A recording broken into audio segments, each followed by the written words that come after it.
प्रभु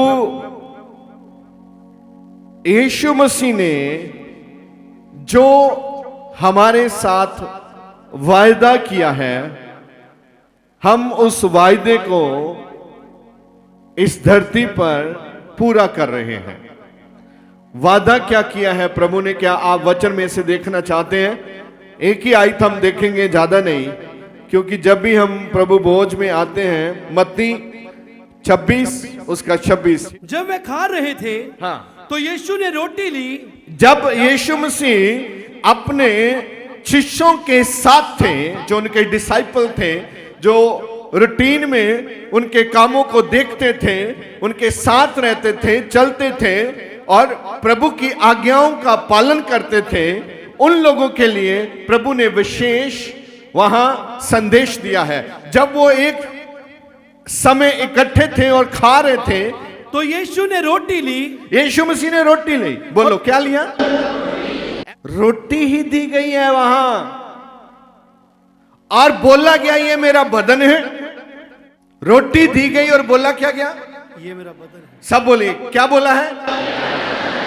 ये हमारा विश्वास है कि वो यीशु का बदन ही है, जो यीशु मसीह के नाम से रोटी तोड़ी जाए। हालेलुया। जो यीशु मसीह के नाम से रोटी तोड़ी जाए, वो क्या है? यीशु मसीह का ही बदन है। जब वो खा रहे थे, रोटी ली, हाँ, और आशीष मांग कर तोड़ी। आशीष मांग कर तोड़ी। रोटी तोड़ना और आशीष मांग कर रोटी तोड़ना, रोटी तोड़ना और रोटी खाना, और प्रभु की मेज पर आकर आशीष मांग कर रोटी तोड़ना, यह एक विश्वास है। लोग बोलते हैं क्या कर रहे हैं, पागल लग रहे हैं। अगर आपको दुनिया पागल बोलेगी तो मानिए आप समझदार हैं। दुनिया बोले ए पागल है, इतनी ठंड में कहां जा रहे हैं, तो समझे आपका कनेक्शन प्रभु के साथ कनेक्ट हो चुका है। आप वाईफाई के साथ जैसे फोन कनेक्ट हो जाता है, दौड़ता है, ऐसे ही आप प्रभु के साथ कनेक्ट हो जाएंगे। आप भागेंगे और दुनिया देखेगी आप इतनी रफ्तार कैसे पकड़ रहे हैं। और वहां लिखा है उसने आशीष मांग कर तोड़ी। रोटी कैसे तोड़ा? आशीष मांग कर तोड़ी।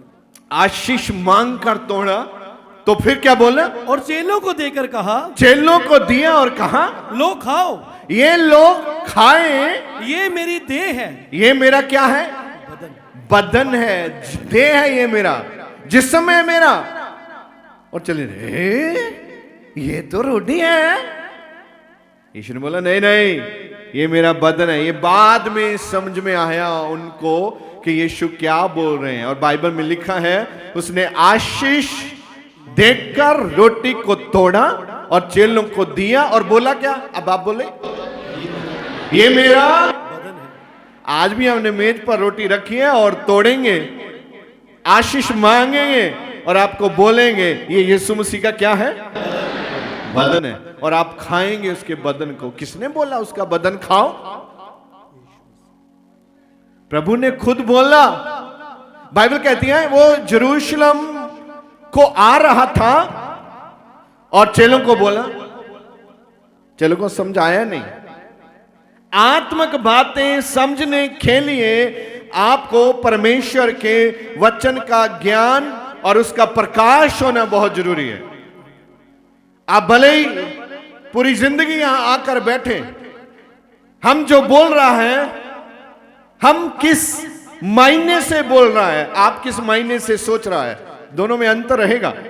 अगर आप परमेश्वर के प्रकाशन को नहीं लेंगे, बाइबल के वचन को समझने के लिए आपको परमेश्वर का प्रकाशन चाहिए। वो प्रकाशन आएगा कैसे? प्रार्थना से। अगर आप प्रार्थना नहीं करेंगे, आपको वचन का प्रकाशन आएगा नहीं, कभी समझ में आएगा नहीं क्या लिखा है। आप एक कहानी की मानंद पढ़ेंगे, आपको अच्छा लगेगा, hallelujah thank you Lord Jesus आमीन हो जाएगा। लेकिन जब आप उसको गहराई से सीखना चाहते हैं तो लिखा है रोटी लई आशीष दी, तोड़ी और बोला ये मेरा बदन है। उसके बाद फिर उसने कटोरा लेकर धन्यवाद किया, फिर उसने एक प्याला लिया, पहले प्याला कटोरा, राइट, हाँ, धन्यवाद किया, धन्यवाद, कटोरा लिया, फिर भी क्या किया? धन्यवाद, हेलो, धन्यवाद किया और उन्हें देकर कहा, तुम सब इसमें से पियो, तुम सब इसमें से पियो। बोलो आप, नहीं, सब पूरा सेंटेंस बोलो। सब इसमें से पियो। पीना चाहिए कि नहीं पीना चाहिए? तो पीने के लिए हर मंथ पहले संडे हम यहां इकट्ठा होते हैं पीने के लिए। पियो लिखा है, वो वाला पियो नहीं जो आप यूज करते हैं उधर चोरी छप्पे, ये और वाला पियो है। समझे मेरी बात?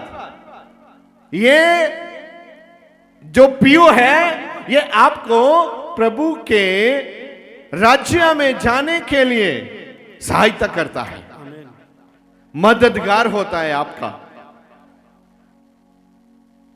अगर आप इस प्याले से पिएंगे, उसके बदन से खाएंगे, क्या आपके अंदर कोई बदलाव आएगा?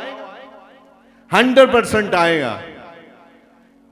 अब तक हो सकता है आपने जब पिया, आपने ऐसे पिया कि सब पी रहे हैं, बपतिस्मा लेने के बाद ऐसे करना चाहिए, लेकिन उसका अर्थ नहीं समझा तो काम नहीं करेगा। अगर आप उसका अर्थ समझ जाएं तो वो आपके जीवन में कार्य करना शुरू कर देगा यीशु मसीह के नाम से।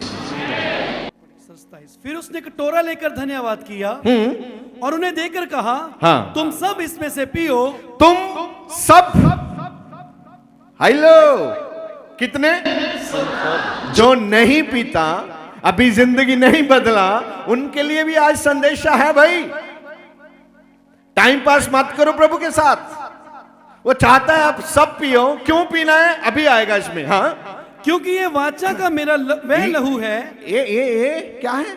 क्योंकि ये वाचा का मेरा लहू है। हाँ, वह लहू है, हाँ, जो बहुतों के लिए पापों की क्षमा के निमित्त बहाया जाता है। क्या है लहू यीशु का?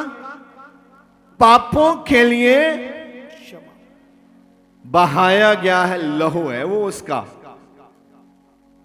अब आपको ये क्वेश्चन मार्क एक बड़ा है, यीशु क्रॉस पर क्यों गए? क्लियर हो गया? पापों के लिए, आपके पापों को क्षमा करने के लिए उसके पवित्र ब्लड की जरूरत थी। उसका लहू बहना ही बहना था, क्योंकि हमारा लहू शुद्ध नहीं है। अब उसका लहू पिएंगे, हमारा लहू क्या हो जाएगा? आप बड़ी आसानी से, अब कब आप बड़ी आसानी से पकड़ेगा। क्या यीशु मसीह का ब्लड सिरिंज से निकाला गया ब्लड है? ध्यान करिए जरा आप। क्या उसका ब्लड किसी नीडल से निकाला गया था? नहीं, कोड़ों की मार से निकला हुआ लहू। हाथों में कील ठोकेंगे, जो कील ठोकेंगे उसके द्वारा निकला हुआ लहू। सिर पर कांटों का ताज, उसके सिर में जबरदस्ती किसी लाठी से मारकर वो सूलें उसके हेड पर अंदर चली गई, वहां से ब्लड टपका। हाथों में कील, पांव में कील और बैक पे कोड़े, कांटों का ताज। अगर गंभीरता से आप इस लहू को नहीं पिएंगे, आप कभी भी मसीह में अभिषिक्त व्यक्ति नहीं हो सकते। अगर आप मसीह में अभिषिक्त होना चाहते हैं, आपको मालूम होना चाहिए जो प्याला आज मुझे ओपन डोर चर्च में दिया जा रहा है वो लहू कहां से आया है, वो बदन कहां से आया है। यरूशलेम की गलियों में यीशु के बदन के पीसेस, मांस के टुकड़े और लहू, ये गवाही देते हैं कि वो धरती पर आपके गुनाहों के लिए घायल किया गया। उसकी बॉडी से निकला हुआ लहू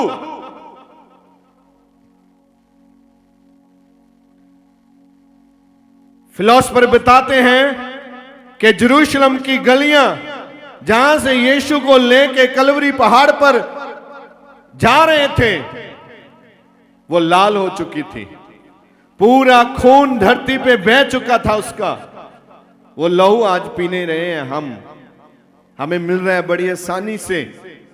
जब भी लहू पियो ध्यान रखो वो किसी नीडल से निकाला हुआ लहू नहीं है। इतनी दर्दनाक मौत से निकलकर उसका वादा हम सब के लिए आज जिंदा है। और आप धन्य हैं लोग जो प्रभु के बदन और उसके लहू को लेने के लिए आज जहां बैठे हैं, और जो लोग उसका मायना समझेंगे, कप क्या है, प्रभु के लहू का कप क्या है, उसका बदन क्या है जिसको हम पीने के लिए आज यहां बैठे हैं। जितनी आसानी से आप पीते हैं, जैसे आपकी लाइफ में मैं देख रहा हूं जब आप प्रभु भोज की मेज पर आते हैं, आपके चेहरे पर वो दृश्य आना चाहिए। इतनी जबरदस्त पीड़ा के बाद मुझे ये प्याला मिल रहा है, इतनी पीड़ा के बाद मैं उसके बदन को लेने के योग्य हुआ। उसकी मार खाने का कारण है आपको योग्य किया है उसने। और जो प्रभु का लहू पीता है और बदन खाता है, बाइबल कहती है वो ही उसके राज्य में प्रवेश कर पाएगा। वरना जैसे आप यहां चर्च के बाहर घूमते हैं, स्वर्ग के भी बाहर ही घूमते रह जाओगे आप। यह वचन बाइबल में प्रकाशित किया गया है, लिखा हुआ वचन मैं बोल रहा हूं।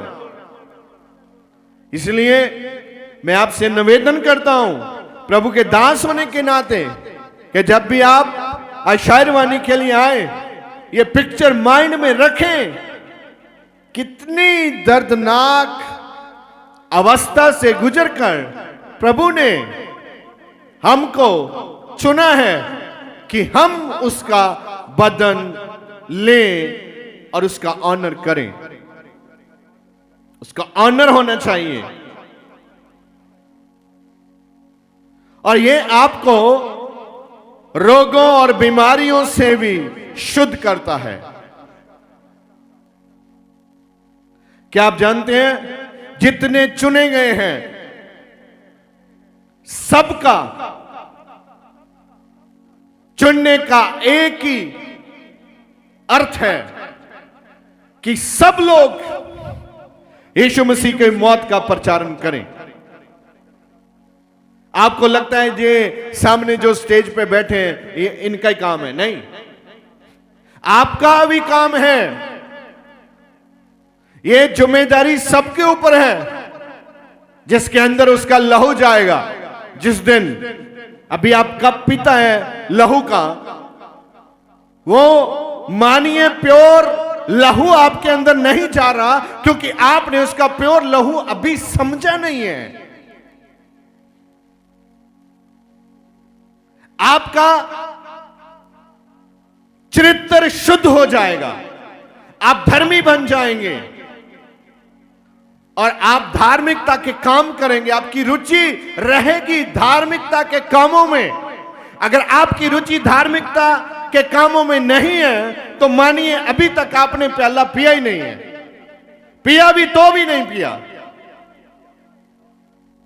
प्याला पीने वाले का जीवन एकदम ए से जेड तक बदल जाना चाहिए। ये कार्य सबके लिए है, बाइबल कहती है। बाइबल में देखो जितने लोगों को बुलाया गया सबने जाकर यीशु यीशु का प्रचारण किया। भले ही एक ऐसे व्यक्ति को चंगा किया गया जिसने चला चला कर बोला मैं चंगा हो गया।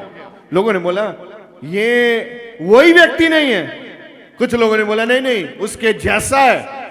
कुछ लोगों ने बोला नहीं नहीं वैसा वही है। और उसने चलाकर बोला मैं वही हूं, मुझे यीशु मसीह ने चंगा किया है।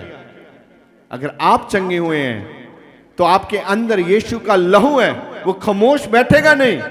उसका एक ही मायना है, जो इस धरती पर व्यक्ति नाश हो रहे हैं उनको बचाने का टीचा है हमारा। अगर आपके अंदर परमेश्वर के वचन को फैलाने की चाहत नहीं आती, आप यीशु मसीह का नाम आगे लेकर नहीं जाते, समस्या है, मुश्किल है। आपको समझना पड़ेगा परमेश्वर प्रेम है। बोलो अगर परमेश्वर प्रेम है तो आपके बीच में परमेश्वर का प्रेम कार्य क्यों नहीं करता? आप दूसरे लोगों को क्यों नहीं सिखाता जाकर? मैं आज आपसे कहना चाहता हूं, आज जब आप प्रभु बोझ लेंगे उसका बदल लेंगे विश्वास के साथ, और आप प्रार्थना करिए प्रभु मैं अंदर से जी उठूं। जब तक आप अंदर से जी नहीं उठेगा आप दूसरे के पास प्रभु का वचन लेके नहीं जा सकता। आप अंदर से जी उठेगा तो देखना लोग क्या कहेंगे। पहली बात ये सोचना बंद हो जाएगा। जब आप मरने वाला था तब लोग क्या कहते थे? जब आपकी रिपोर्ट इतनी गंदी थी तब लोग क्या कहते थे? जब आप दारू पीते थे, जुआ खेलते थे, घर वाली को पीटते थे, घर में अनाज नहीं था, बर्बाद होने वाले थे, मरने वाले थे, तब लोग क्या बोलते थे? आप लोगों की वजह से जिंदा नहीं है इस पृथ्वी पे, आप परमेश्वर की करुणा के द्वारा जीवित हैं। सांस लोगों की वजह से नहीं आता, महान प्रभु की करुणा से आता है। अगर सांस देने वाला आपको अलाउ करता है कि ये काम आप करें, और जो लोगों का आपके जीवन में कोई रोल नहीं है आप उनके विषय में क्यों सोचता है? आपको एक डिसीजन लेना पड़ेगा, एक तो फैसला करना ही पड़ेगा। जब तक आप फैसला नहीं करेंगे आप ऐसे ही बीच में लमकता रहेगा, ना इधर ना उधर, ना प्रभु का ना शैतान का, ना अपने आप का ना लोगों का।